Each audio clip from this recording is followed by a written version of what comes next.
আওয়ামী লীগ নিষিদ্ধ হয়েছে, জামাত শিবিরও কিন্তু নিষিদ্ধ হওয়া দরকার। জামাত শিবির একটা জালেম সংগঠনে পরিণত হয়েছে। এই জামাত শিবিরের মধ্যে চাঁদাবাজ গ্রুপ তৈরি করা হয়, এই জামাত শিবিরের মধ্যে সাইবার বাহিনী তৈরি হয়। আপনারা শুনেছেন বট বাহিনীর কথা, তাদেরকে প্রশিক্ষণ দিয়ে যে তারা মারা গেলে তারা বেহেশতে চলে যাবে। এই জামাত শিবির ভাইরাসের মতো যত ছড়িয়ে যাবে এই সমাজ এবং এই দেশের জন্য তত ক্ষতি বয়ে আনবে। শোন, তোর একটা কথা বলি, তোর কোনো বাপের যদি কোনোদিন জানতে পারিস যে ইলিয়াস কোনো ব্যবসা প্রতিষ্ঠানে কোনো কারোর কাছে যায় তারপরে চাঁদাবাজি করছে, কারোর তদবির করে করছে, কারোর কোনদিন করছে কিনা, যদি একটা দেখাইতে পারিস নিজের জুতা দিয়ে নিজের গালে লাগাবো। আমি তারেক রহমান সাহেবকে অনুরোধ করবো, দেরিতে হলো আপনার আশেপাশে যারা আছে তাদেরকে চিহ্নিত করেন, যাদেরকে তিনি কর্মকর্তা হিসেবে পদায়ন করেছেন এবং আমাদের ট্যাক্সের টাকা থেকে বেতন দেওয়া হচ্ছে। তাদের বাবার পরিচয় নাই, মায়ের পরিচয় নাই, অথচ জাতীয় নেতাদের সম্বন্ধে বক্তব্য রাখছে। বিপি নুরু সাহেব, জামাত ইসলামকে গালি দিয়ে আপনি হিরো সাজতে চাচ্ছেন, আপনি জিরো হয়ে যাবেন, সময় বেশি বাকি নাই। বাংলাদেশ জামাত ইসলামকে নিয়ে সমালোচনা থাকতে পারে, কিন্তু মনে রাখবেন বাংলাদেশ জামাত ইসলাম বাংলাদেশের সন্ত্রাসের রাজনীতি করে না। সরকার এইভাবে দলীয় রাষ্ট্রপতি নিয়োগ দিতে থাকে, যেভাবে হলো শেখ হাসিনা ছাত্রলীগের একটা ছোট্ট ক্যাডারকে ধরে নিয়েছিল, বিএনপিও একই পথে যাচ্ছে, তাহলে যে রাষ্ট্রপতির যে পদটা হেড অফ দ্য স্টেট এটা কলঙ্কিত করা হচ্ছে। যদি এই কলঙ্ক জনবদ্ধায় চলতে থাকে, আমরা একটা সময় দাবি তুলব যে রাষ্ট্রপতি হলো যে ভোটিং এর মাধ্যমে হতে হবে। রাষ্ট্রপতি কোনো দলীয় ব্যক্তি হইতে পারবে না, রাষ্ট্রপতি কোনো পরিবারের হইতে পারবে না। আপনার বিবেক যতই বলুক না কেন যে কর্নেল অলি আহমেদ একজন যোগ্য প্রার্থী, আপনি যদি সরকারি দলের এমপি হন তবে আপনাকে মির্জা ফখরুলকেই ভোট দিতে হবে, তা না হলে আপনার এমপি পদ শেষ। মির্জা ফখরুল ইসলাম আলমগীর বাংলাদেশের রাষ্ট্রপতি নির্বাচিত হওয়ায় এবার প্রফেসর ইউনূসের কঠিন খেলা শুরু হতে যাচ্ছে। প্রফেসর ইউনূস এত কাঁচা খেলোয়াড় না যে তার সাথে 2 নম্বরই করছে বিএনপি আর তিনি বসে বসে আঙ্গুল চুষবেন না। অবশ্যই তার খেলা আপনারা দেখবেন। আসসালামু আলাইকুম দর্শক, বাংলাদেশ ভাইরাল নিউজের নতুন একটি গুরুত্বপূর্ণ নিউজ ভিডিও নিয়ে আপনাদের মাঝে হাজির হলাম। প্রিয় দর্শক, বাংলাদেশের বর্তমান রাজনৈতিক প্রেক্ষাপট জানতে যারা এই ভিডিওটিতে ক্লিক করেছেন তাদের সবাইকে বলবো আপনারা ধৈর্য সহকারে পুরো ভিডিওটি দেখতে থাকুন, কারণ এই ভিডিওটিতে এমন কিছু তথ্য বা তথ্য শেয়ার করা হয়েছে যা জানলে আপনারা অবাক হবেন। প্রিয় দর্শক, ইতিমধ্যে আপনারা অনেকগুলো ভিডিওর অংশ বিশেষ দেখে নিয়েছেন এবং আশা করি দেখেই বুঝতে পেরেছেন আজকের ভিডিওটি কতটি গুরুত্বপূর্ণ এবং আকর্ষণীয় হতে চলেছে। এখনো যারা আমাদের চ্যানেলটি সাবস্ক্রাইব করেননি তাদের সবাইকে বলবো আমাদের চ্যানেলটি সাবস্ক্রাইব করে পাশে থাকা বেল আইকনটা অন করে দিবেন, আর যারা ইতিমধ্যে সাবস্ক্রাইব করেছেন তাদেরকে অসংখ্য ধন্যবাদ। তো প্রিয় দর্শক, চলুন আর কথা বলবো না, একটি লাইক দিয়ে মূল ভিডিওতে যাওয়া যাক। মির্জা ফখরুল ইসলাম আলমগীর বাংলাদেশের রাষ্ট্রপতি নির্বাচিত হওয়ায় এবার প্রফেসর ইউনূসের কঠিন খেলা শুরু হতে যাচ্ছে, শুরু হবে। দর্শক, এখানে রাষ্ট্রপতি হওয়ার কথা ছিল প্রফেসর ইউনূসের। হ্যাঁ, it was agreement between BNP and professor Yunus. এই এগ্রিমেন্টের কথা কেউ স্বীকার করুক আর না করুক, ডেফিনেটলি এমনকি কে হতে যাচ্ছেন পরবর্তী রাষ্ট্রপতি এটা নিয়ে যখন গুঞ্জন, তখন সমস্ত মিডিয়ার সব রিপোর্টে প্রফেসর ইউনূসের কথা আসছিল। কিন্তু তারেক রহমান প্রফেসর ইউনূসকে রাষ্ট্রপতি বানাননি এবং প্রফেসর ইউনূসের সাথে আরো যেসব এগ্রিমেন্ট ছিল কোনোটাই তিনি মানেননি। জুলাই সনদ বাস্তবায়ন, গণভোটের রায়ের আলোকে উচ্চকক্ষ, এরকম অনেক কিছু ছিল। উচ্চকক্ষ তো বিএনপির 31 দফা থেকে শুরু করে আরো যত দফা আছে সব জায়গায় আছে, কিন্তু বিএনপি সেটা মানছে না। এখন প্রফেসর ইউনূস এত কাঁচা খেলোয়াড় না যে তার সাথে 2 নম্বরই করছে বিএনপি আর তিনি বসে বসে আঙ্গুল চুষবেন না। অবশ্যই তার খেলা আপনারা দেখবেন। বিশেষ করে প্রফেসর ইউনূসের লাইনটা হবে জর্জ সরোস, মার্কিন যুক্তরাষ্ট্র, পশ্চিমাদের সাথে নিয়ে বাংলাদেশে একটা 111 ঘটানোর একটা চেষ্টা তিনি করবেন ডেফিনেটলি। এতে প্রয়োজনে নরেন্দ্র মোদী কিংবা শেখ হাসিনার সাথেও হাত মিলাবেন, সেই খেলা শুরু হয়ে যাবে। এখন 111 ঘটানোতে একটা গ্রাউন্ড লাগে, একটা অস্থিরতা লাগে, সরকারের বিরুদ্ধে একটা জনমত লাগে। যেমন বিএনপির বিরুদ্ধে যে 111 ঘটেছিল 2007 সালে, তখন বিএনপি একটা ভুয়া নির্বাচন আয়োজন করতে যাচ্ছিল, ভুয়া ভোটার তালিকা তৈরি করেছিল, নিজেদের পছন্দের ব্যক্তিকে রাষ্ট্রপতিকে প্রধান উপদেষ্টা বানিয়েছিল, নিজেদের পছন্দের নির্বাচন কমিশন, মানে একদম পুরোপুরি আওয়ামী লীগের চাইতে জঘন্য নির্বাচন করতে যাচ্ছিল বিএনপি। যার ফলে দেশে আওয়ামী লীগের নেতৃত্বে জনগণের একটা আন্দোলন হচ্ছিল, সে আন্দোলনে দেশ অস্থির হয়ে পড়েছিল। এরপরে সেনাবাহিনী হস্তক্ষেপ করে জেনারেল মঈনুল আহমেদ, ইয়াজউদ্দিন আহমেদকে চাপ দিয়ে ভারত মার্কিন যুক্তরাষ্ট্রের পরিকল্পনা অনুযায়ী ফখরুদ্দিনকে প্রধান উপদেষ্টা করে একটা সরকার গঠন করে। That was called 111 government. তো এখন ওরকম অস্থিরতা কি লাগবে? এখন তার কোনো নির্বাচন হতে যাচ্ছে না, দেশে কোনো আন্দোলন নাই। প্রফেসর ইউনূসের যে 111 খেলা, এটা মূলত এটা খেলা খেললেই যে সফল হবেন নট নেসেসারি, সফল হতে পারেন, সম্ভাবনা রয়েছে। এটা হবে মূলত বিদ্যুৎ এবং গ্যাস সংকটকে কেন্দ্র করে। দেশে যে বিদ্যুৎ এবং গ্যাস সংকট, এটা বিএনপি সরকার সমাধান করতে পারছে না এবং তারা সমাধানের কোনো আশ্বাসও দিতে পারছে না। তারা বলছে যে কমপক্ষে 2 বছর লাগবে। তো এই পরিস্থিতিতে দর্শক, এই সংকটে জনগণ এক পর্যায়ে অতিষ্ঠ হয়ে যাবে, ক্ষুব্ধ হয়ে যাবে, জনগণ রাজপথে নামবে। জামাত বিএনপিকে বাঁচাতে চাইলেও তখন বাঁচানো কঠিন হয়ে যাবে, তখন খেলবে প্রফেসর ইউনূস। তখন হিসাবটা এরকম আসবে যে না, এই রাজনৈতিক দল এইসব এরা পারে না, রাষ্ট্রের ব্যাপক সংস্কার দরকার, দুর্নীতি, অব্যবস্থাপনা, লুটপাট, এই জন্য সেনা সমর্থিত একটা সরকার লাগবে, যে সরকারের প্রধান হবে প্রফেসর ইউনূস। এই খেলা প্রফেসর ইউনূস শুরু করে দিবেন, জাস্ট ওয়েট অ্যান্ড সি। এবং আই রিপিট, এই খেলায় ভারত প্রফেসর ইউনূসের পক্ষে থাকবে, প্রফেসর ইউনূস ভারতের সহায়তা নেবে, যুক্তরাষ্ট্র ভারত প্রয়োজনে একসাথে খেলবে। হ্যাঁ, it will happen, just wait and C.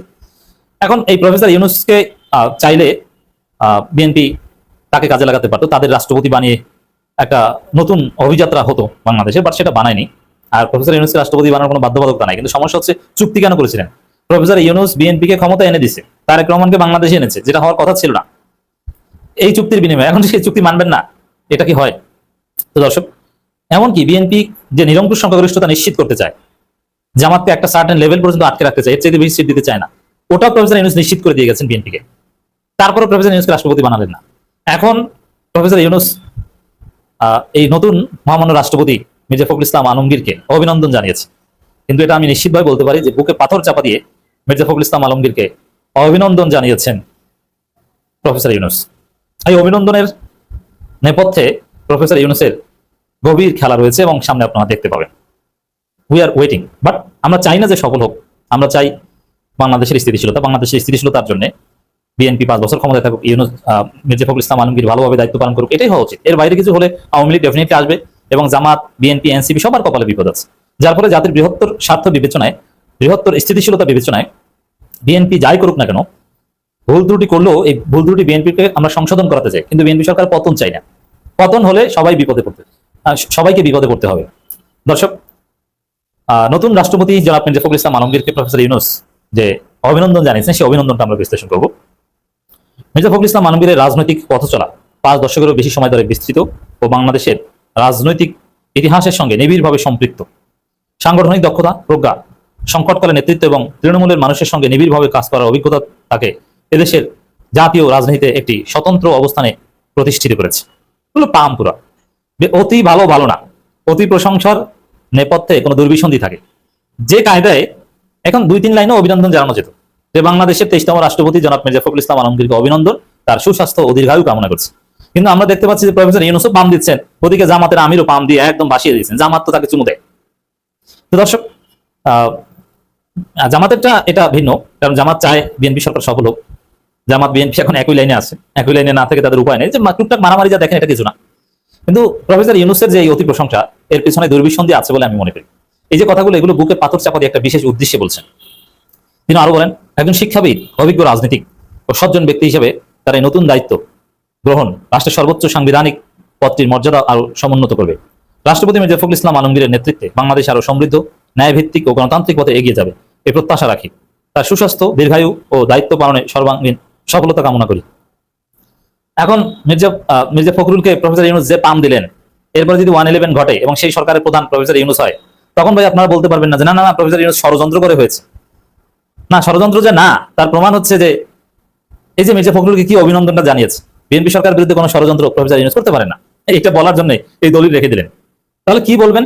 বলবেন যে না, এখানে তো প্রফেসর ইউনূস তো রাজি হননি, তিনি সে 8 আগস্ট রাজি হননি তত্ত্বাবধায়ক সরকার, অন্তর্বর্তীকালীন সরকার প্রধান উপদেষ্টা হতে। এরপরে যে সম্ভাব্য 111 সরকার, সেখানেও তিনি রাজি না, তাকে হাতে পায়ে ধরে এনেছে। ওই সময় এনেছিল ছাত্ররা, এবার এনেছে সেনাবাহিনী। আর সেনাবাহিনী কোন লাইনে কাজ করে এটার একটু ধারণা দিই। যুক্তরাষ্ট্র যা চায়, এর বাইরে বাংলাদেশের মতো তৃতীয় বিশ্বের দেশে সেনাবাহিনী কখনো যেতে পারেনি। অতএব সেনাবাহিনী সবসময় পশ্চিমাদের লাইনে থাকবে, ইটস মাস্ট। আর যেভাবে হোক তারেক সরকারের পতন ঘটাতে উদ্গ্রীব হয়ে বসে আছে ভারত। নোয়াখাইলা এক ছেলে পুলিশের ইন্টারভিউ দিতে গেছে, তো ভিতরে যায় অফিসারের সামনে দাঁড়াইছে। তো অফিসার জিজ্ঞেস করতেছে, ধরো তুমি বাজারে গেলা, 100 টাকা কেজি আপেলের দাম, 10 গ্রাম কিনবা, এই 10 গ্রামের দাম কত? ওই নোয়াখাইলা ছেলে বলতেছে, স্যার পুলিশের চাকরি করতে আইছি, 100 গ্রামের দাম দিতে হয় যদি পুলিশের চাকরি কিনলাই করুন। বুঝছেন?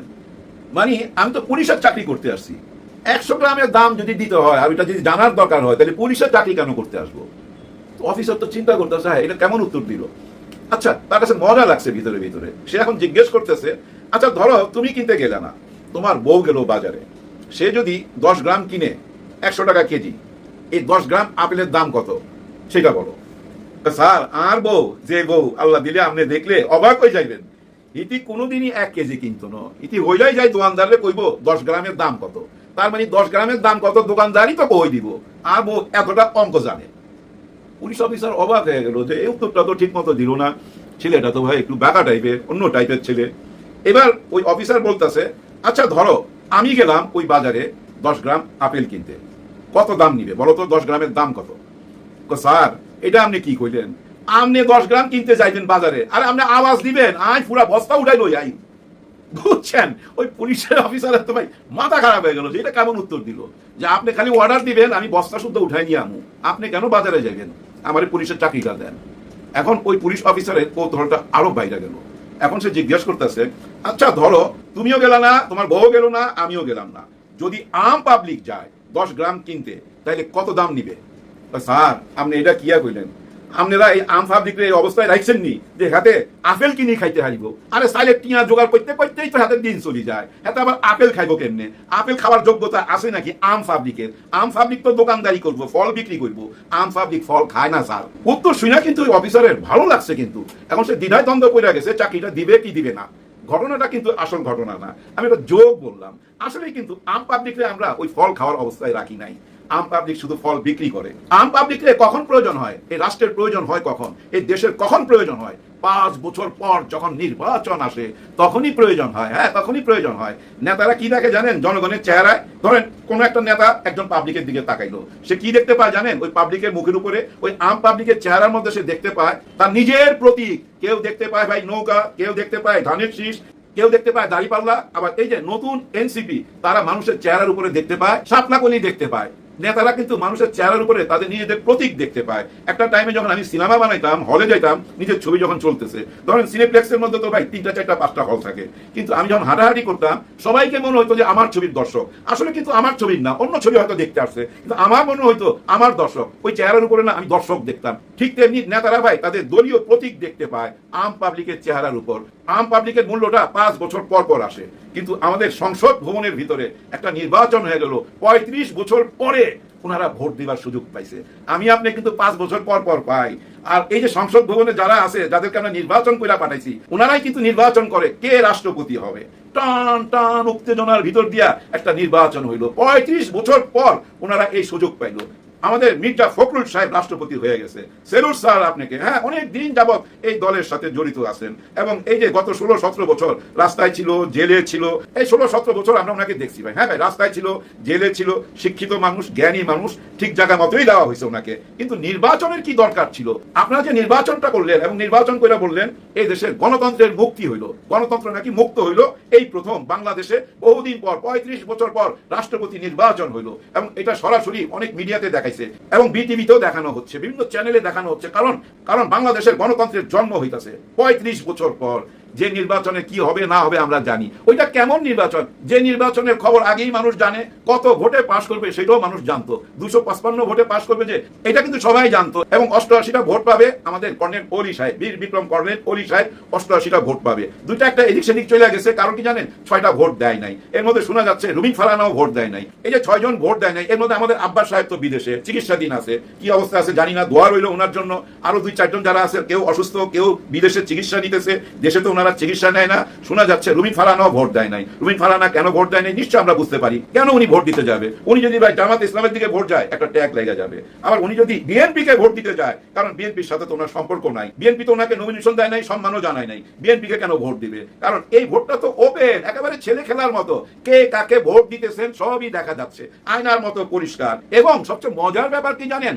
আপনার যদি ইচ্ছা হয় যে আমি ইনাকে ভোট দিব, মনে করেন এ কে ভোট দিব, দিতে পারবেন না, কারণ আপনাকে বি কে ভোট দিতে হবে, এ কে ভোট দিতে পারবেন না, কারণ আপনি বির সঙ্গেই যাইতে হবে। বি কে ভোট না দিলে আপনার সদস্য পদ থাকবে না। কেমন নির্বাচন? এই নির্বাচনটাই তো করছে শেখ হাসিনা। হ্যাঁ, শেখ হাসিনা এভাবেই তো নির্বাচন করতো, এটাই তো 72-এর সংবিধানে লেখা আছে। এই যে অনেকে বলাবলি করে না 70-এর অনুচ্ছেদ কেন এখনো বাতিল করা হইলো না, কেন এটাকে বহাল রাখা হইলো? তার মানে কি বলতে চায় জানেন? শেখ হাসিনা যেভাবে দেশ পরিচালনা করতো, যেভাবে এই সংসদে নির্বাচন করতো, ওই একই কাজ আপনারা করতেছেন। কোন রকম বিন্দু মাত্র সংস্কার হয় নাই। আরে বাদ দেন গণভোট, ওনারা যে 71টা দফা দিছিল, একটা দফা কি ছিল, কি এজেন্ডা ছিল ওনাদের নির্বাচনের? ওইখানেই তো সংস্কারের কথা ছিল, ওইখানেই তো গণতন্ত্রের কথা ছিল। ওইটা যদি মানতে যান, ওই এক দফাটা যদি মানতে চান, আজকে এভাবে নির্বাচন হয় না, এটা হইতেই পারে না। এটা একটা ছেলে খেলা হয়ে গেছে। যে নির্বাচনের ফলাফল আমরা আগে থেকে জানি, সেটা কেমন নির্বাচন, সেখানে কিসের গণতন্ত্র? দেখেন ভাই ব্রাদার, এখন আপনাদের মনে প্রশ্ন আসতে পারে জামাতে ইসলাম বা 11 দল কেন ভোটটা দিল, কেন ওনারা নির্বাচন করতে গেল? দেখেন, ওনারা যদি নির্বাচন না করতো আজকে কি করতে হইতো? ওনাদেরকে এই নির্বাচন থেকে দূরে থাকতে হইতো। সেটা কি দেখতে ভালো লাগতো? নিশ্চয়ই ভালো লাগতো না। জনগণ কি বলতো যে ভাই আপনারা নিজেরাও দিলেন না কোনো প্রতিদ্বন্দ্বী, আবার ভোটটাও দিলেন না, এইটাই কি আপনারা চান? দেশের মধ্যে আপনারা একটা ভেজাল করতে চাচ্ছেন, নিজেরাও কোনো প্রতিদ্বন্দ্বী দেন নাই, ওনাদেরকেও ভোট দেন নাই। তার মানে হইলো না। যার জন্য বীর বিক্রম কর্নেল অলি সাহেবকে দিছে। কার সঙ্গে দিছে? মির্জা ফখরুল সাহেবের সঙ্গে দিছে। আর মির্জা ফখরুল সাহেবের বাবার পরিচয়টা যখন আসে তখন বিরাট বড় একটা প্রশ্ন আসে না, ও তাহলে কেন আপনারা ওইখানে ভোট দিলেন, একজন বীর মুক্তিযোদ্ধাকে কেন ভোট দিলেন না? এই প্রশ্নটা তো আসতেই পারে যারা স্বাধীনতার বিপক্ষের কথা বলে আর স্বাধীনতার পক্ষের কথা বলে। বীর বিক্রম কর্নেল অলি সাহেব তো পুরাটাই স্বাধীনতার পক্ষের মানুষ, তাহলে স্বাধীনতার পক্ষের মানুষকে কেন ভোটটা দিলেন না, স্বাধীনতার বিপক্ষের মানুষকে কেন ভোটটা দিলেন? এরকম একটা প্রশ্ন কিন্তু রাইখা দিল এই সংসদ ভবনে। এটা কিন্তু রেকর্ড হয়ে থাকলো। দেখেন না, ভোট দিয়ে বাইরে হয়ে যায় কি বলতেছে নাহিদ ইসলাম, যেটা ফ্যাসিবাদ স্টাইলের নির্বাচন হয়েছে, এই নির্বাচন মাইনা নেওয়া যায় না। শেখ হাসিনা এই একইভাবে নির্বাচন করতো, 72-এর সংবিধানই তো দেশ চলতেছে, এইসব কথা বলতেছে। এই রাষ্ট্রপতির পদটা কিন্তু ওই আগেরই মতো, কিন্তু কোনো কিছু তেমন করার নাই। কি করার আছে?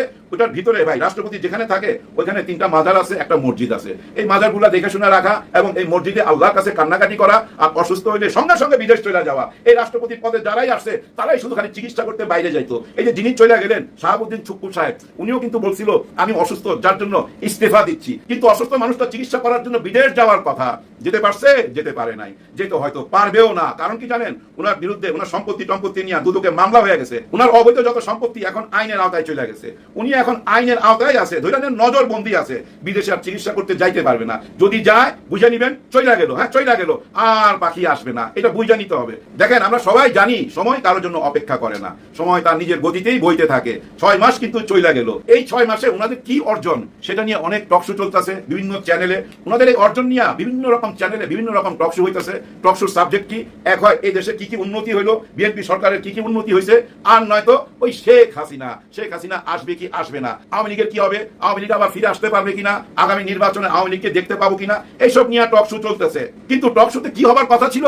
দেখেন, বিরাট একটা প্রতিবেদন আমরা দেখতে পাইলাম আমাদের ইলিয়াস হোসেনের বিদেশ থেকে। উনি বিদেশ থেকে এই প্রতিবেদনটা করছে। এই প্রতিবেদন প্রায় 1 ঘন্টা ছিল। এই প্রতিবেদনের মধ্যে কিন্তু অনেক সাক্ষী প্রমাণ আছে, একজন প্রতিমন্ত্রীকে নিয়ে বহু রকম সাক্ষী প্রমাণ দেওয়া আছে। এখানে এআই কোনো কাজ নাই। যারা সাক্ষী প্রমাণ দিছে তারা কিন্তু এই প্রতিমন্ত্রী সাহেবেরই দেশের বাড়ির মানুষ, উনারই আশেপাশের মানুষ। এই প্রতিমন্ত্রীর আত্মীয় স্বজন সবাই এখন বর্তমানে কোটিপতি। যে পাঙ্গাস মাছ বেচত সে পাঙ্গাসের খামার করে ফেলছে, যে চা বানাইতো সে এখন বিরাট বড় বিল্ডিং এর মালিক, কেউ গরিব নাই। সবচেয়ে মজার ব্যাপার কি জানেন? যে বিএনপি ওনাকে যে ক্ষমতায় বসাইছে, যে ক্ষমতা দিছে, ওই ক্ষমতা ব্যবহার করে ওনার নিজের এলাকায় বিএনপিকে দাবায় রাখছে। ওইখানে কিন্তু ওনার দল এবং এই যে আওয়ামী লীগকে পুনর্বাসন করা হচ্ছে, মাদক ব্যবসা চলতেছে, বহু রকম ক্রাইমের সাথে জড়ায় গেছে, এই প্রতিবেদনে বলা হয়েছে। কিন্তু আমার প্রশ্ন, এই প্রতিবেদন সত্য না মিথ্যা, এটা নিয়ে কিন্তু একটা টকশোতে কোনো আলোচনা হয় নাই। প্রিয় দর্শক, ইতিমধ্যে আপনারা আমাদের পুরো ভিডিওটি দেখেছেন। ভিডিওটি দেখে কি জানলেন এবং বুঝলেন? অবশ্যই আপনাদের মূল্যবান মতামতটি আমাদের কমেন্ট বক্সে জানাতে ভুলবেন না। এখনো যারা আমাদের চ্যানেলটি সাবস্ক্রাইব করেননি তাদের সবাইকে বলবো আমাদের চ্যানেলটি সাবস্ক্রাইব করে পাশে থাকা বেল আইকনটা অন করে দিবেন এরকম নিত্য নতুন প্রতিদিন গরম গরম নিউজ আপডেট পেতে। ধন্যবাদ সবাইকে।